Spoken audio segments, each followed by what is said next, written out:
Là-haut, plus de temps pour rester dans mon enfermement. Je pourrais communiquer avec tout le monde sans être limité. Plus de problèmes de distance. Là-haut, nous pourrons libérer de l'espace, témoigner notre amour à ceux qui, ici-bas, sont loin, à ceux que nous n'aurons jamais vus, mais aussi à ceux qui nous ont précédés et à ceux qui nous suivront. Comment? Je n'en sais rien, mais peu importe. Avez-vous déjà vu le hall de la gare de Saint-Lazare à 6 heures du soir? C'est quelque chose d'assez extraordinaire. Des milliers de personnes pressées pour la plupart de tout âge, de toute couleur. Chacun suit un trajet bien précis, d'un escalier à un train ou d'un wagon à un escalator. Trajet sinueux pour se mouler dans les trajets des autres et pour éviter de se toucher.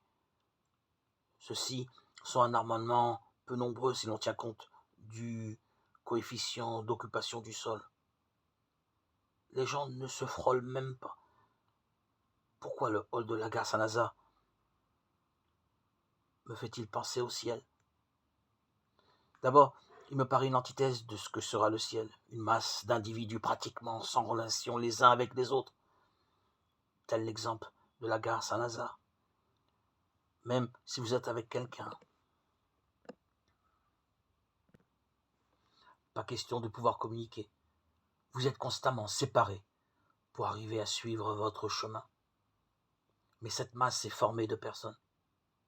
Voir les personnes et les aimer, c'est cela que nous saurons faire au ciel.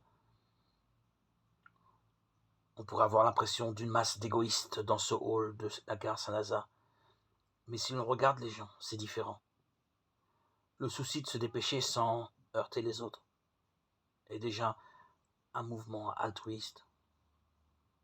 Nous en trouvons bien d'autres en regardant tel monsieur qui conduit cet aveugle à son train, cette dame qui aide un étranger à trouver l'horaire. Il y a aussi tout ce que nous ne voyons pas.